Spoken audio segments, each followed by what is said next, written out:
Gossip, my most favourite part of the workshop. To my left here, I'm going to introduce you to Leucadendron. Now, it is a native to South Africa. It does have a woody stem, which means that it drinks a lot more water than most cut flowers. And as you can see, it's a gorgeous burgundy, rich colour.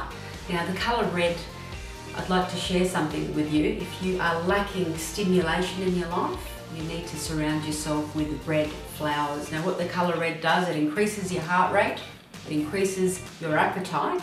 So if you're trying to lose weight, please stay away from the colour red. And for the men who are struggling in the bedroom, the colour red inflates areas of interest. Now that's a secret. Now, Leucadendron comes in very different colours. It comes in green, and it's more heavy top when it's green.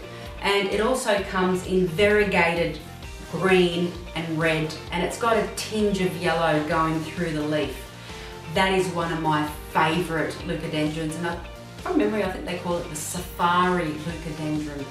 Spectacular to look at, it certainly is. Now, it is a long-lasting cut flower, and I've been told by the elders that if you want it to last a little bit longer, because you know with the elders they love their flowers to dry out and look magnificent, if you spray it with hairspray as it's aging, you are more likely to keep its colour. So that's a tip that I hope you've enjoyed. I've certainly enjoyed today's weekly tip. Let's hope you have too.